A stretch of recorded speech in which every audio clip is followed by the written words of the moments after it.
let me ask you something that might keep you up tonight. What happens when a league finally gets everything it ever prayed for and then tries to destroy it? Because that's exactly what we're watching unfold right now in the WNBA.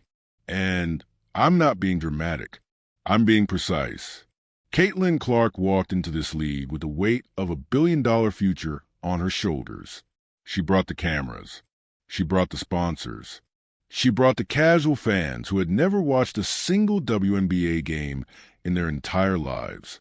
She did what 28 years of marketing campaigns, celebrity endorsements, and desperate pleas for relevance could never accomplish. She made people care. And how did the league respond? Not with open arms. Not with a thank you card. Not with a championship parade of gratitude. No. According to Stephen A. Smith, one of the most connected, most outspoken voices in all of sports media, the reaction from the top has been something far more troubling, far more revealing, and far more dangerous for the future of women's basketball. See, there's a new Caitlin Clark commercial making waves right now. You've probably seen it. The production value is elite. The messaging is powerful. The star power is undeniable. This isn't some local car dealership spot or a regional grocery chain placement. This is prime-time, national, A-list advertising that positions Caitlin Clark exactly where she belongs, as the face of something bigger than basketball. And that's precisely what's causing problems behind closed doors. Stephen A. Smith didn't mince words.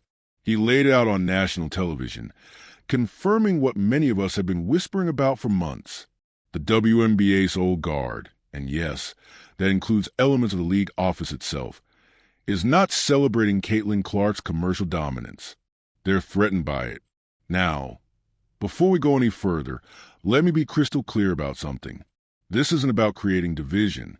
This isn't about pitting players against players or tearing down a league that desperately needs support.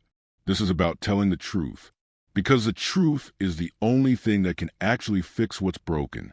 And something is very, very broken. Caitlin Clark signed a Nike deal with a reported $28 million over 8 years. That's the largest footwear contract in the history of women's basketball. Period. Full stop. She's got State Farm. She's got Gatorade. She's got Wilson. She's got Xfinity. The list keeps growing, and every single one of those brands chose her for the same reason. She moves the needle like nobody else in this sport. The 2024 WNBA season saw television ratings explode. Games featuring the Indiana Fever drew audiences that tripled, sometimes quadrupled, the league average. The All-Star Game, record-breaking viewership. Regular season matchups that would normally fly under the radar suddenly became must-see television, all because of one player. And here's where it gets complicated. When one player becomes bigger than the league itself, there are only two ways to respond. You can either embrace that player, build around her, and use her rising tide to lift every single boat in the harbor. That's the smart move. That's the business move. That's what the NBA did with Michael Jordan, LeBron James, and Stephen Curry. Or you can do what the WNBA appears to be doing. You can resent her. Stephen A. Smith has been sounding the alarm for months now, after the Chindi Carter incident. He went on air and called out the league for failing to protect its biggest asset. He didn't hold back. He said the WNBA was blowing it. He said the jealousy was palpable.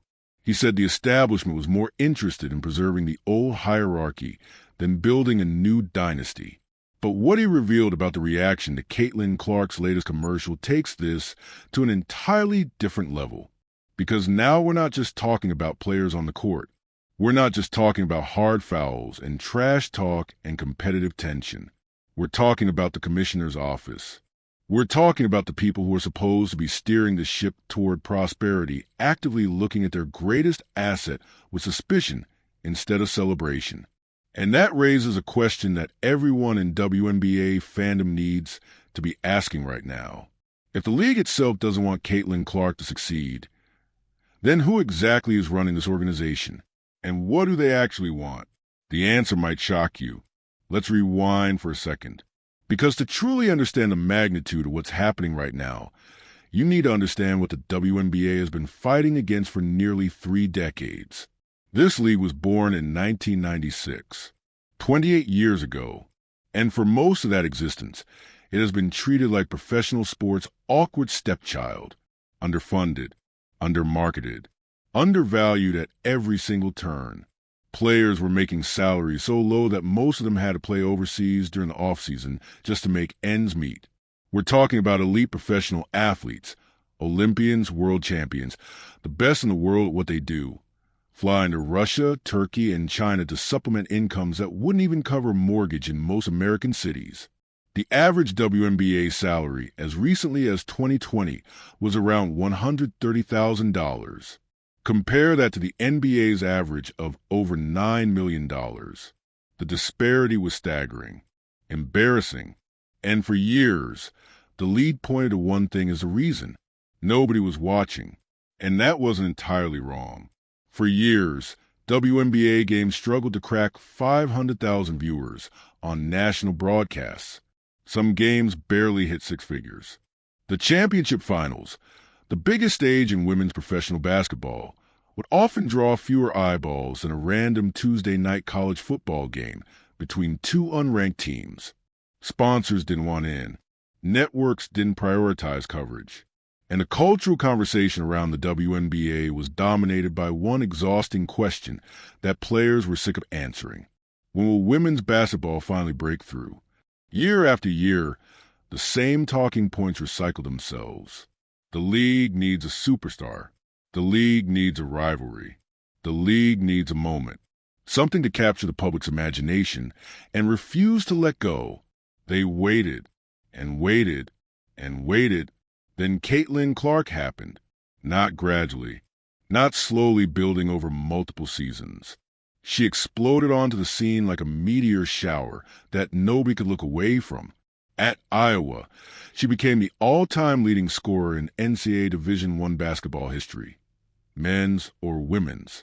Let that sink in. Not the women's record. The record. Period. She surpassed Pete Maravich. She surpassed Kelsey Plum's women's mark by a massive margin.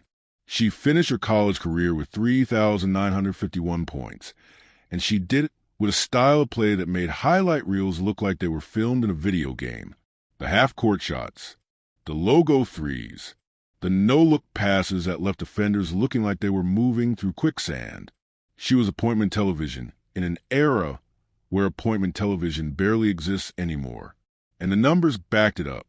The 2024 NCAA Women's Tournament Final featuring Caitlin Clark, and Iowa drew 18.9 million viewers. That's the most-watched basketball game, men's or women's, college or professional, since 2019. It nearly doubled the viewership of that year's men's championship game. Read that again. A women's college basketball game outdrew the men's championship. In America, in a sports landscape that has historically treated women's athletics as an afterthought, that's not a fluke. That's a seismic shift. So when Caitlin Clark declared for the WNBA draft, the league should have been doing backflips. They should have rolled out every red carpet in existence. They should have kissed the ground she walked on and built a statue before she even played her first professional game. Instead, something strange started happening. The discourse around Caitlin Clark's arrival became complicated. Certain veteran players began making comments. Diana Taurasi, the GOAT of women's basketball, went on television and said reality is coming when asked about Clark's transition to the pros. It was framed as veteran wisdom, but the tone was unmistakable. There was an edge to it, and that edge wasn't just coming from players. According to Stephen A. Smith, it was coming from somewhere much higher, somewhere with the power to shape narratives, influence coverage, and control how the league positions its biggest star, the commissioner's office. Now, Kathy Engelbert has been WNBA commissioner since 2019. She came from Deloitte, where she served as CEO, the first woman to lead a major accounting firm in the United States. Her business credentials are impeccable. Her mission was clear: grow the WNBA into a billion-dollar enterprise. But here's the problem. What happens when the growth you've been chasing arrives in a package you didn't expect, in a form you can't control? What happens when a single rookie becomes more marketable than the entire league infrastructure? What happens when sponsors start calling about her, and only her? That's the tension Stephen A. Smith has been exposing, and it's about to get much, much more intense. Let's talk about the commercial that started this firestorm, because it's not just any advertisement. It's a statement, a declaration, a line drawn in the sand that apparently made some very powerful people very uncomfortable. Caitlin Clark has become one of the most commercially viable athletes in all of sports, not just women's sports, all of sports. Her endorsement portfolio reads like a Fortune 500 wish list. Nike, State Farm, Gatorade, Wilson Sporting Goods, Xfinity, Panini. The list keeps expanding, and every brand that signs or sees an immediate return on investment. Why? Because she moves product. She generates conversation. She turns casual scrollers into engaged viewers. Her State Farm commercials alongside NBA legend Chris Paul have introduced her audiences who might never have watched a WNBA game before. Suddenly, she's not just a basketball player. She's a cultural figure sharing screen time with one of the most respected point guards in NBA history. And that visibility is translating directly to court. During the 2024 WNBA season, Indiana Fever games became the hottest ticket in women's basketball. Road arenas that typically had thousands of empty seats were suddenly selling out. Secondary market prices for Fever games skyrocketed. Teams that struggled to give away tickets were now seeing Caitlin Clark's arrival as a financial windfall. The league's overall attendance jumped significantly. Television ratings for Fever games consistently doubled and tripled the numbers of non-Fever matchups. When Indiana played, America watched. This is exactly what the WNBA had been begging for. This is the breakthrough moment everyone said would change everything. So why does it feel like certain people in power aren't celebrating? Stephen A. Smith has been one of the loudest voices asking this exact question, and he hasn't been subtle about it. On First Take, Smith has repeatedly called out what he perceives as a troubling pattern. He's pointed to physical play Caitlin Clark faced during her rookie season, the hard fouls, the flagrant contacts, the moments that crossed the line from competitive basketball into something that looked personal. He called the Chundi Carter incident ridiculous. He questioned why the league's response seemed muted, delayed, almost reluctant. He asked why the WNBA wasn't doing more to protect the player who was single-handedly transforming its visibility. And then he went further. Smith suggested that the resentment toward Caitlin Clark wasn't just coming from players who felt overlooked. It was systemic. It was cultural. It was embedded in the very leadership structure of the league itself. They should be thanking God for Caitlin Clark, Smith said on air. Instead, there's jealousy. There's envy. And it's coming from places that should know better. Those words hit different when you really think about them. Because Stephen A. Smith isn't some random commentator throwing hot takes for clicks. He's one of the most connected media personalities in professional sports. He has sources inside every major league.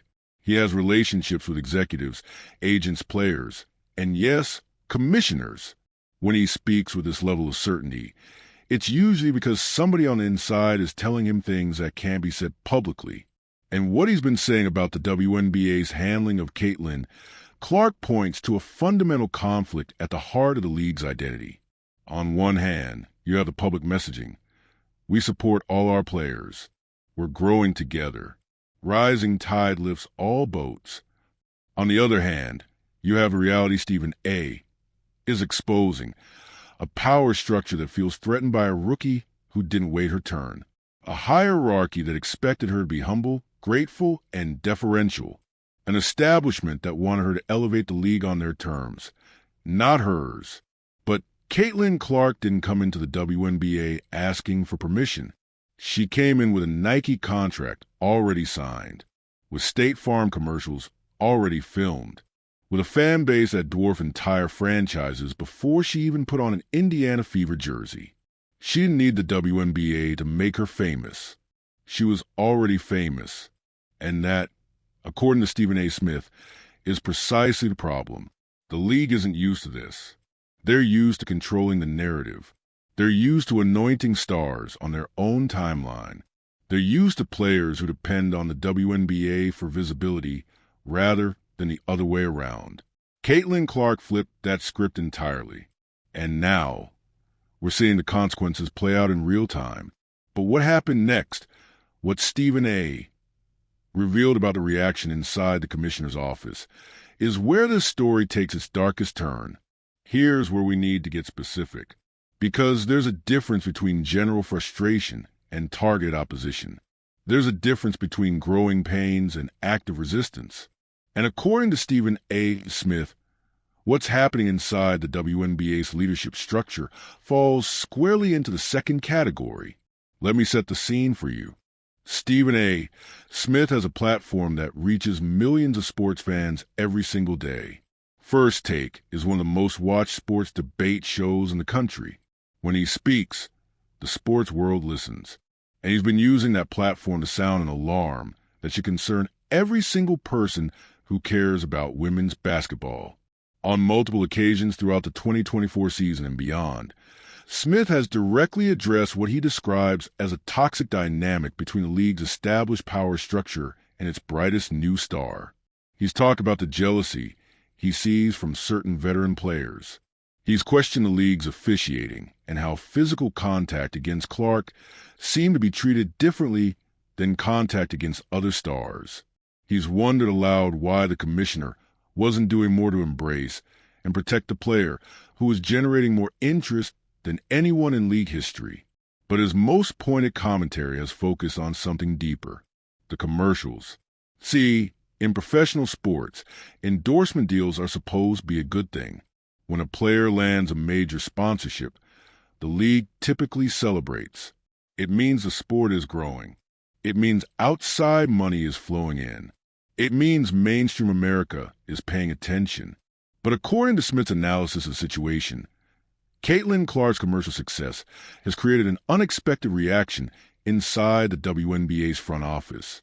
Rather than viewing her Nike deal, her State Farm partnership, and her growing portfolio of endorsements as victories for the entire league, certain voices at the top are allegedly viewing them as a threat. Why? Because those deals weren't arranged through the league. They weren't distributed among multiple players.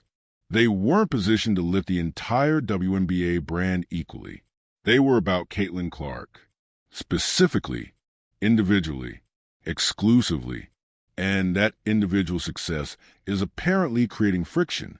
Smith has suggested on air that Commissioner Kathy Engelbert and other league officials are struggling with a fundamental tension.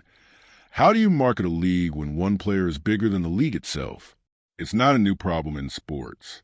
The NBA faced it with Michael Jordan. Major League Baseball faced it with Babe Ruth.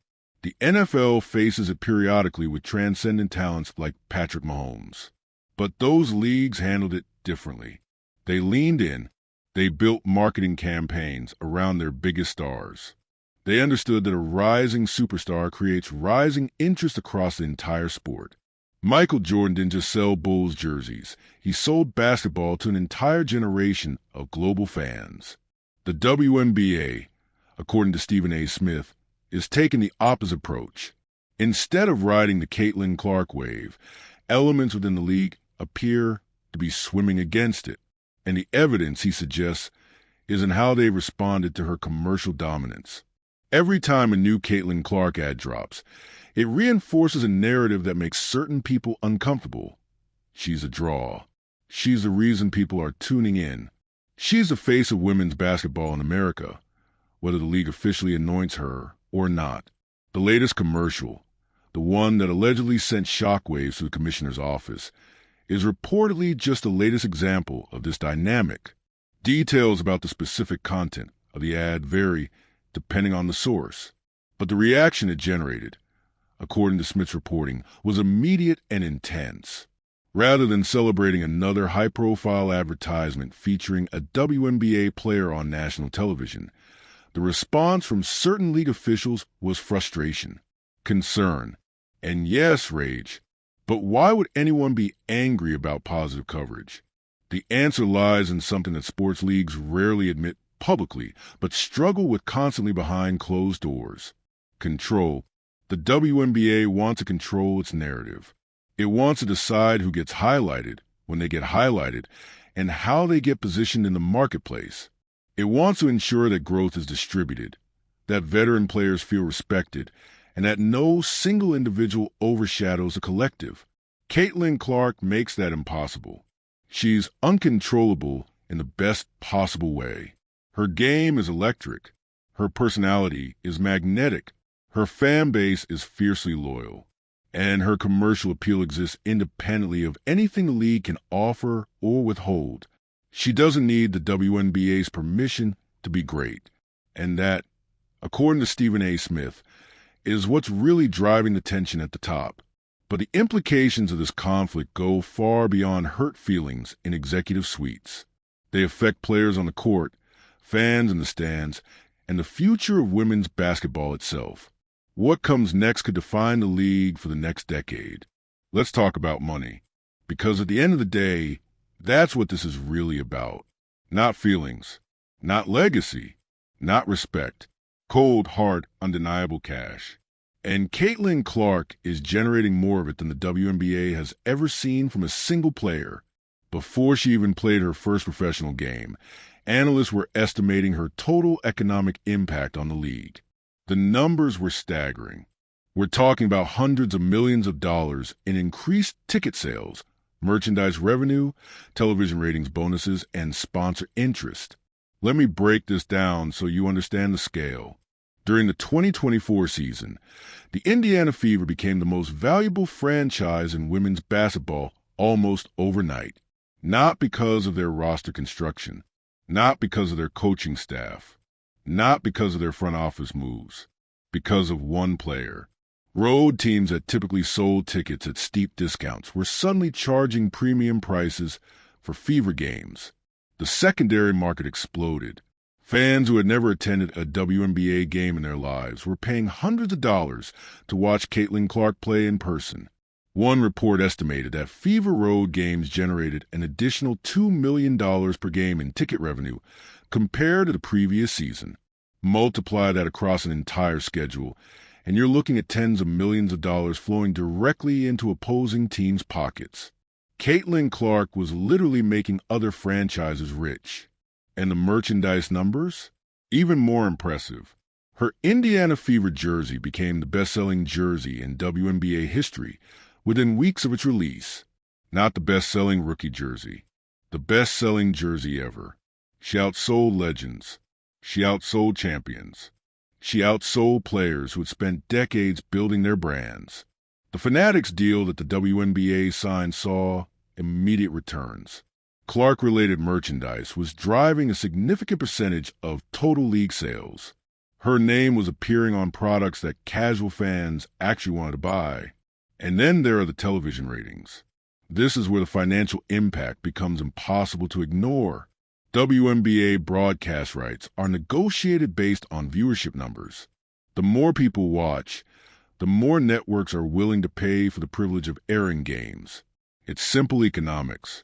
During the 2024 season, games featuring Caitlin Clark and the Indiana Fever consistently drew 2-2, 3 times the viewership of non-Fever matchups.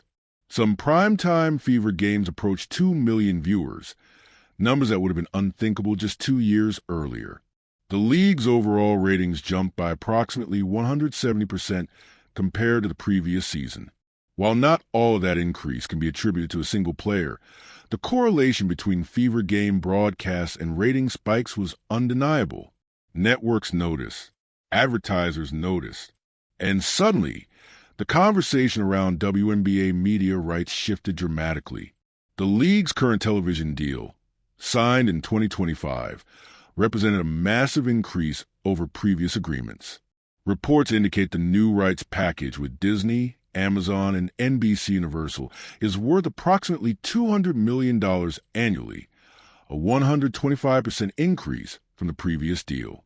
While this was a collective negotiation involving the entire league, Industry analysts widely acknowledge that Caitlin Clark's impact on viewership played a significant role in driving up the value. She didn't just raise her own stock. She raised the entire league's earning potential. So you would think, logically, reasonably, sanely, that the WNBA will be building monuments in her honor. You would think Commissioner Kathy Engelbert will be sending handwritten thank you notes every single week. You would think the league office would be doing everything in its power to support, protect, and promote its golden goose. But according to Stephen A. Smith, that's not what's happening. Instead, there's friction. There's resistance. There's what he describes as a fundamental inability to accept that one player can matter this much. And here's where it gets really troubling. When a league can't celebrate its biggest success story, something is deeply broken in the organizational culture. When executives view record-breaking commercial deals as threats rather than triumphs, priorities have become dangerously misaligned. Stephen A. has been explicit about this on multiple broadcasts. He's questioned whether the WNBA's leadership truly understands what they have. He's wondered aloud if petty jealousy and institutional ego are blinding decision-makers to the obvious path forward. "You're fumbling the bag," he said during one memorable segment. "You have what every sports league dreams of, and you're treating it like a problem instead of a blessing." Those words should be ringing in the ears of everyone at WNBA headquarters, because the opportunity in front of them is historic, generational, the kind of moment that comes along once in a league's existence. And they're reportedly spending more energy managing internal resentment than maximizing external opportunity. But the tension isn't just staying in boardrooms. It's spilling onto the court in ways that should alarm every fan of the game. Now we need to address the elephant in the room, the physical play. Because what happened to Caitlin Clark during her rookie season wasn't just basketball. It wasn't just welcome to pros hazing. It wasn't just veterans testing a young player's toughness. It was something else entirely. And Stephen A. Smith has been one of the loudest voices calling it out. Let's revisit some of the moments that defined Caitlin Clark's introduction to professional basketball. Not the highlights, though there were plenty of those. Not the record-breaking performances, though she delivered those too. The moments that made people question whether this league actually wanted her to succeed. June 1st, 2024. Indiana Fever versus Chicago Sky. A nationally televised game that should have been a showcase for women's basketball. Two young, exciting teams. Passionate fan bases. A prime-time spotlight. And then it happened. Chindi Carter, a talented guard for Sky, delivered a body check to Caitlin Clark that had nothing to do with basketball. The ball wasn't even in play. It was a dead ball situation. Clark was standing near half court, not engaged in any physical contest. Carter walked up and shoved her to the ground. No provocation. No basketball justification. Just pure, targeted aggression against the league's most visible player. The reaction was immediate, but not from the league itself. Social media exploded. Sports talk shows devoted entire segments to the incident. Former NBA players weighed in. Current WNBA players offered varying perspectives. It became the most discussed moment of the season, and the WNBA's initial response? Remarkably muted. The foul was originally not even called on the court. Referees stood there and watched Caitlin Clark get knocked to the floor and did nothing. It took a video review and public outcry for the league to retroactively upgrade the contact to a flagrant foul. Stephen A. Smith was livid. "This is your biggest star," he said on First Take the following Monday. "This is the player who is putting money in everybody's pockets. And you're going to let people cheap shot her without immediate consequences? What message does that send?" He didn't stop there. Smith questioned whether there was an unspoken permission structure in place, whether certain players felt emboldened to target Clark because they sensed the league wouldn't protect her, whether the officiating inconsistencies were actually sending a coded message. She's fair game. And the Chindi Carter incident wasn't isolated. Throughout her rookie season, Caitlin Clark faced a level of physical contact that raised eyebrows among longtime basketball observers. Hard screens that looked more like football blocks. Forearm shivers on drives to the basket. Off-ball contact that seemed designed to frustrate rather than defend. Some argued this was simply the reality of professional basketball. Rookies always face testing. Superstars always face extra attention. The league is physical by nature, but others saw something more troubling. They saw a pattern of target aggression that went beyond normal competition. They saw a rookie being treated as an enemy rather than a colleague. They saw a league that seemed reluctant to step in and protect its most valuable asset. Stephen A. Smith belongs firmly in the second camp. There's jealousy, he said repeatedly throughout the season. There's resentment, and it's not just from the players. It's coming from people who should know better, people in positions of power. That last part is crucial, because if the resentment toward Caitlin Clark is truly systemic, if it extends beyond locker rooms and into executive suites, then the physical play becomes a symptom of something larger. It means the league's failure to protect her isn't incompetence. It's indifference. Or worse, it's intentional. Now, that's a strong accusation. And to be clear, there's no direct evidence that Commissioner Kathy Engelbert or anyone in the league office explicitly sanctioned physical play against Caitlin Clark. But the absence of a strong, immediate, unequivocal response spoke volumes. When your biggest star gets body-checked on national television, and your first instinct isn't to issue a forceful statement of condemnation, people notice. When you wait days to upgrade a flagrant foul that the entire world watched in real time, people draw conclusions. And the conclusion many observers drew was troubling. The WNBA isn't sure if it wants Caitlin Clark to thrive. Stephen A. Smith articulated this sentiment better than anyone. They should be rolling out the red carpet for this young lady, he said. Instead, it feels like they're rolling out obstacles. And I can't for the life of me understand why. The why is what we need to explore next, because the roots of this resentment go deeper than one player or one season. They connect to decades of history, layers of institutional culture, and uncomfortable truths that the league has never fully confronted. To understand what's really happening here, we need to go beneath the surface, because this isn't just about Caitlin Clark. It's about everything she represents, everything she disrupts, everything she forces the WNBA to confront about itself. For 28 years, the WNBA operated under a certain set of assumptions, a certain hierarchy, a certain understanding of how stars are made and who gets to make them. The league controlled the narrative. They decided which players received promotional pushes. They determined who appeared on magazine covers and in national commercials. They orchestrated the storylines that casual fans consumed. And for the most part, that system worked, at least internally. Players understood the game. You come in as a rookie. You pay your dues. You respect the veterans who came before you. You wait your turn. You earn your spotlight through years of consistent performance and institutional loyalty. Diana Taurasi exemplifies this path. The GOAT of women's basketball didn't become the face of the league overnight. She was drafted in 2004 and spent 2 decades building her legacy. 3 WNBA championships, countless all-star appearances, Olympic gold medals, a resume that places her among the greatest basketball players of any gender in history. She earned every ounce of her status through sustained excellence and patience. The same is true for other legends. Sue Bird, Tamika Catchings, Lisa Leslie, Cheryl Swoops, Maya Moore.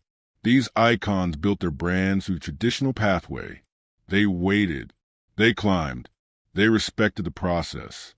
And then Caitlin Clark showed up and skipped every line. She didn't wait her turn. She didn't need the WNBA to make her famous.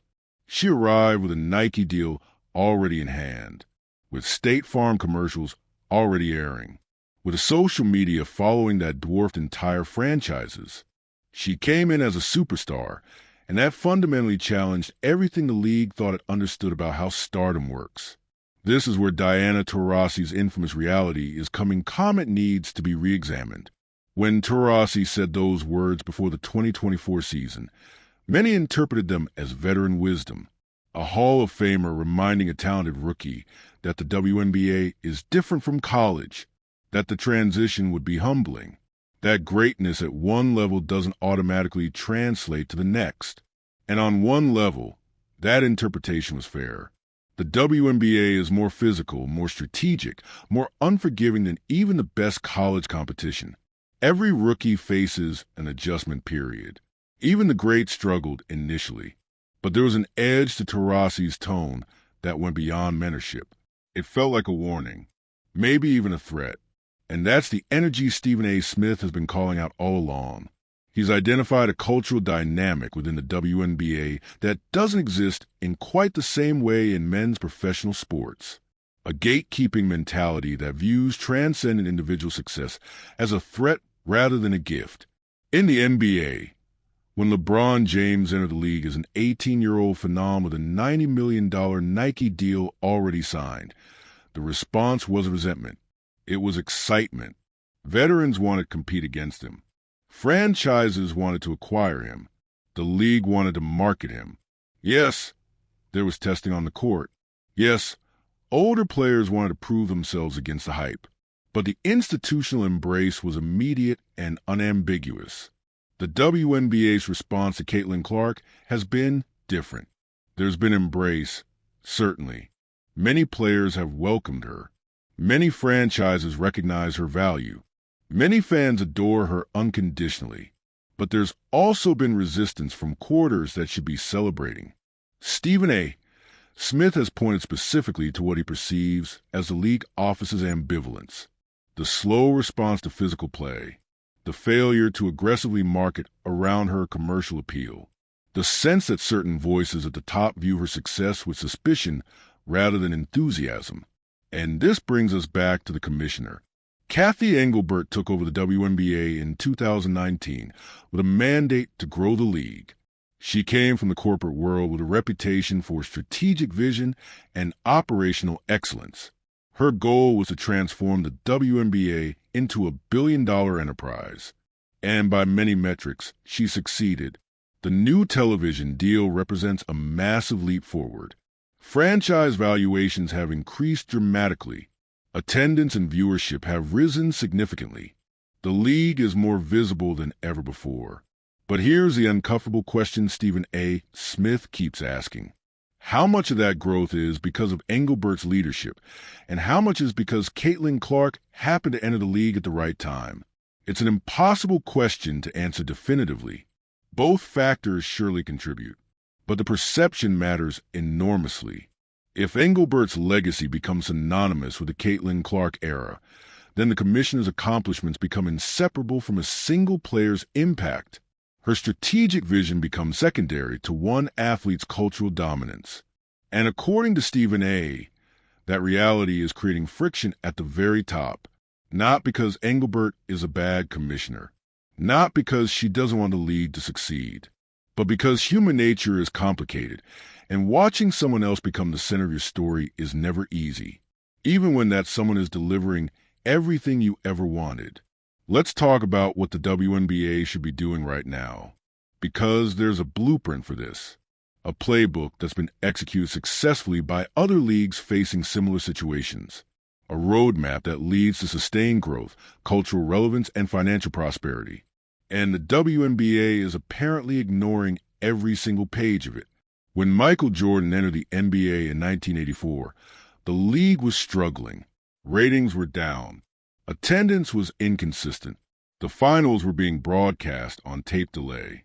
Professional basketball was far from the cultural juggernaut it would become. Then Jordan changed everything. But here's the crucial part. The NBA let him change everything. They didn't resist. They didn't resent. They leaned in completely. Commissioner David Stern understood something fundamental. When you have a transcendent talent who can carry your league to unprecedented heights, you don't fight it. You fuel it. The NBA built everything around Jordan. Marketing campaigns, television deals, international expansion. the dream team. They understood that as individual success will become the league's collective success.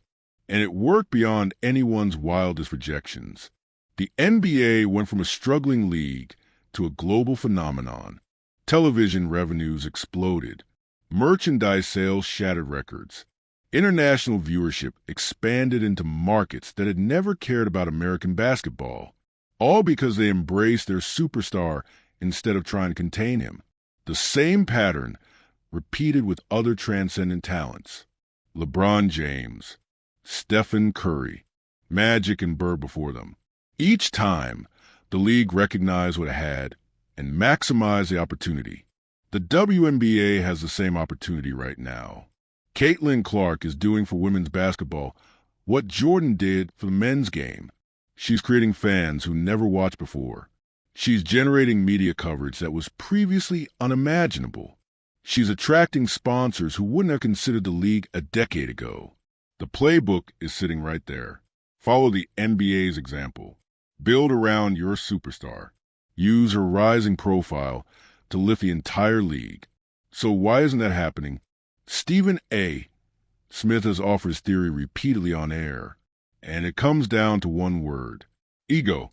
Institutional ego. Personal ego.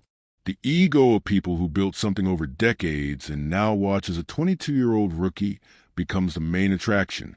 There's also something more complex at play, something specific to women's sports that deserves acknowledgement. The WNBA has fought for legitimacy its entire existence. The players who built this league did so under conditions that male athletes never faced. Lower salaries, less media coverage, constant disrespect from segments of the sports world that refuse to take women's basketball seriously. These pioneers sacrificed enormously. They played through pregnancy. They supplemented income with overseas contracts. They advocated for themselves when nobody else would. And now, a rookie walks in and immediately eclipses everything they accomplished in terms of visibility and commercial success. That's a complicated emotional landscape. It doesn't excuse resentment. It doesn't justify institutional resistance. But it helps explain why the situation is so charged. The veterans who built the WNBA deserve respect. Their contributions should never be diminished. They created the foundation that Caitlin Clark is now building upon. But here's what Stephen A. Smith keeps emphasizing. Honoring the past doesn't require limiting the future.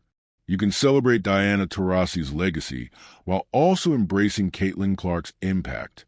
You can respect the pioneers while acknowledging that the game has changed. You can hold space for complicated emotions while still making smart institutional decisions. The WNBA's leadership should be threading this needle expertly. They should be positioning Caitlin Clark as the next chapter in a proud legacy, not as a threat to what came before. They should be creating moments that bridge generations, campaigns that honor veterans while spotlighting newcomers, narratives that frame current success as the payoff for decades of sacrifice. Instead, according to Stephen A., they're allowing tensions to fester. They're letting resentment simmer unchecked. They're watching their biggest opportunity in nearly 3 decades get complicated by petty internal politics. And a commercial that allegedly enraged the commissioner's office represents the latest flashpoint, because that commercial doesn't just feature Caitlin Clark. It positions her as something the league office didn't authorize, something that exists outside their control, something that reminds everyone who the real draw is. And that reminder, apparently, is unbearable for certain people. But here's what those people need to understand. This train has already left the station. Caitlin Clark's commercial dominance isn't going away. Her fan base isn't shrinking. Her impact on the league isn't diminishing. The only question now is whether the WNBA will ride this wave or drown fighting against it. And right now, Stephen A. Smith is warning everyone that they're choosing to drown. So what happens if this continues? What does it look like if the WNBA keeps fighting against its greatest asset instead of embracing her? Because we're not talking about hypotheticals here.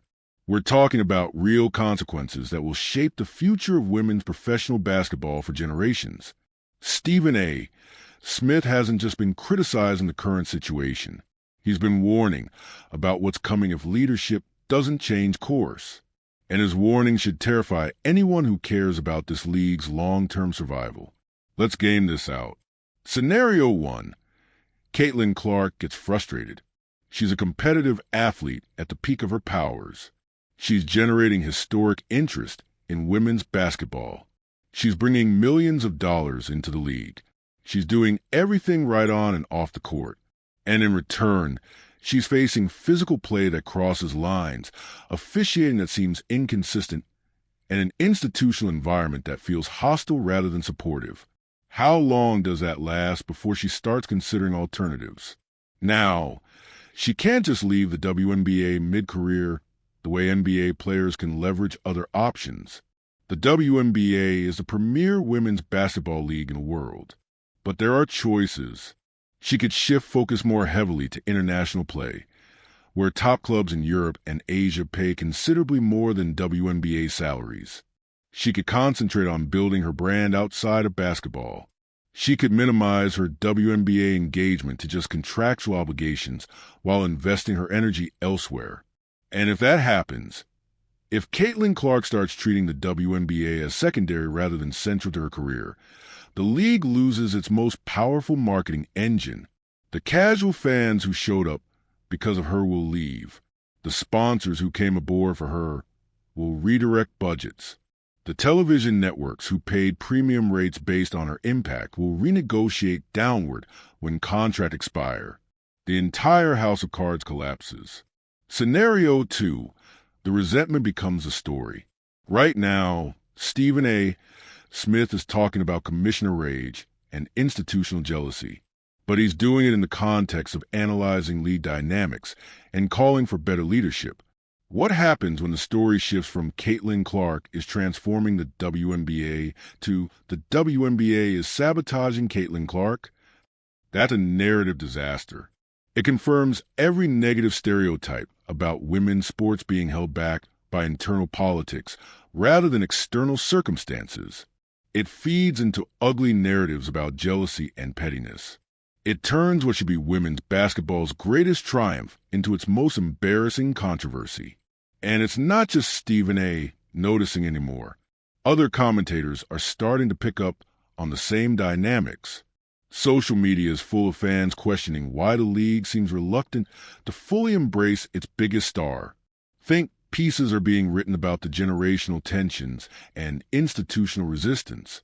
The longer this continues, the more the story becomes about dysfunction rather than success.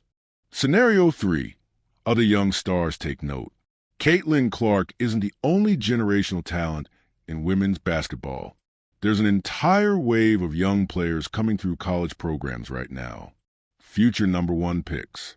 Future all-stars. Future faces of the league. They're watching how Caitlin Clark is being treated. And if the message they receive is the WNBA will resent you for being too successful, then why would they prioritize this league?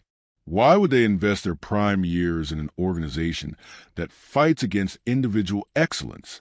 The pipeline of talent that the WNBA depends on could start viewing the league differently, not as the ultimate destination, but as an obligation to endure, not as a partner in building their brand, but as an obstacle to navigate around. That talent exodus won't happen overnight, but the seeds of institutional distrust are being planted right now. And once those seeds take root, they're extraordinarily difficult to remove. This is what Stephen A. Smith means when he says they're fumbling the bag. The bag isn't just current revenue. It's the next 20 years of growth potential. It's the future television deals. It's the next generation of fans and sponsors and cultural relevance. They're mortgaging the future to protect the ego of the present. And perhaps most frustrating for Smith and other observers is that this is entirely self-inflicted. Nobody is forcing the WNBA to handle this poorly. There's no external constraint preventing them from making smart decisions. The blueprint exists. The path forward is clear. They're simply choosing not to take it. Commissioner Engelbert has made positive statements about Caitlin Clark in public settings. She's acknowledged her impact on viewership and attendance. She said the right words in press conferences. But according to Smith's reporting, there's a disconnect between public messaging and private sentiment, between what officials say in interviews and how they actually treat their biggest star behind closed doors. And that disconnect is becoming increasingly visible. When the league office was slow to respond to the Chindi Carter incident, the disconnect showed. When officiating seemed inconsistent in protecting Clark from excessive physical contact, the disconnect showed. When marketing campaigns didn't center around the player driving the most interest, the disconnect showed. Actions speak louder than words. And the actions, according to Stephen A. Smith, are screaming resentment. But there's another voice that needs to be part of this conversation, a voice that represents the other side of this generational divide, a voice that perfectly encapsulates the complicated emotions at play. The veterans, players like Io Wilson, the reigning MVP and arguably the best player in the WNBA right now, have found themselves in an impossible position. They've been carrying this league for years. They've been the faces of women's basketball when nobody was paying attention. They've sacrificed and competed and excelled at the highest level. And now the spotlight has shifted to a rookie. Io Wilson handled this with remarkable grace throughout the 2024 season. She competed fiercely against Caitlin Clark on the court. She acknowledged her impact off it. She balanced respect for Clark's talent with pride in her own accomplishments. That's the model. That's how veterans should respond to transformative rookies. But not everyone has that level of maturity. Not everyone can separate personal feelings from professional reality. And when leadership fails to set the right tone from the top, those negative emotions metastasize. This is Commissioner Engelbert's moment to lead, to make the tough call, to tell everyone in the organization that resentment has no place in the WNBA's future. The question is whether she will. Here's the bottom line. Stephen A. Smith didn't just confirm that there's tension between the WNBA Commissioner's office and Caitlin Clark's commercial success. He confirmed something far more important. He confirmed that we're watching a historic battle for the soul of women's basketball. On one side, you have the old guard, an establishment that built this league through decades of struggle, sacrifice, and determination. People remember when nobody cared, when arenas were empty, when media coverage was non-existent, when survival itself required constant fighting. They want control. They want the growth they worked for. They want recognition for building the foundation, and they're terrified of losing their relevance. On the other side, you have the future, a generational talent who represents everything the WNBA claimed it wanted but is now struggling to accept, a player who didn't need permission to become a superstar, who brought the mainstream audience the league spent decades chasing. She wants to compete. She wants to win. She wants to play basketball without being treated as a threat to the very organization she's elevating. And she's wondering why the people who should be her biggest supporters feel like adversaries. This isn't a disagreement about strategy. This isn't a debate about marketing tactics. This is a fundamental crisis of identity that will determine whether the WNBA becomes a billion-dollar cultural force or remains trapped in the cycle of what could have been. Stephen A. Smith sees it clearly. He's been screaming about it for months. He's used his platform, the biggest in sports media, to sound an alarm that leadership refuses to hear. They're blowing it, he said repeatedly. And every week that passes without meaningful change proves him right. The commercial that allegedly enraged the commissioner's office is just a symptom. It's not about the advertisement itself. It's about what that ad represents. A player whose brand exists independent of the league's ability to grant or withhold approval. And that independence is apparently intolerable to people who view control as more important than growth. But here's what they need to understand before it's too late. Caitlin Clark doesn't owe the WNBA her continued excellence. She doesn't owe them her patience. She doesn't owe them grace in the face of institutional resentment. She's already given them the greatest gift any player can offer: relevance. What the league does with that gift would define the next generation of women's basketball.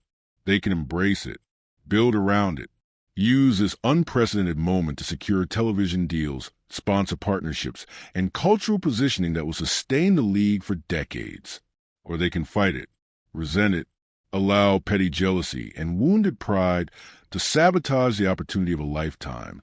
Right now, according to Stephen A. Smith's reporting, they're choosing the second path, and every day they continue down that road makes the eventual reckoning more painful.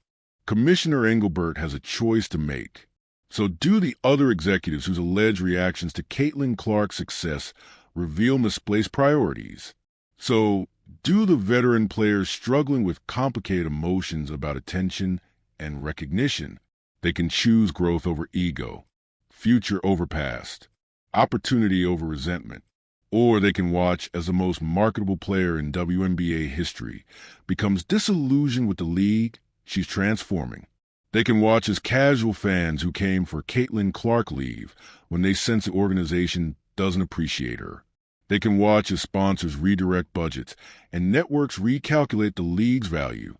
They can watch their billion-dollar future become a billion-dollar mistake. Stephen A. Smith has confirmed the problem. He's identified the dysfunction. He's warned about the consequences. The question now is whether anyone with actual power is listening. Because if they're not, if pride and jealousy continue to drive decision-making at the highest levels of the WNBA, then we're not just watching a league fumble a commercial opportunity. We're watching a league commit organizational suicide. And the saddest part? It's completely preventable. The solution is obvious. The path forward is clear. All they have to do is get out of their own way and let the superstar they've been waiting for actually shine. But that requires humility, vision, and a willingness to admit that sometimes greatness arrives in unexpected packages at inconvenient times for people who thought they controlled the narrative. Caitlin Clark is here. She's real. She's transforming women's basketball, whether the establishment is ready or not. The only question left is whether the WNBA will be smart enough to say thank you, or proud enough to say goodbye to the greatest opportunity they'll ever have.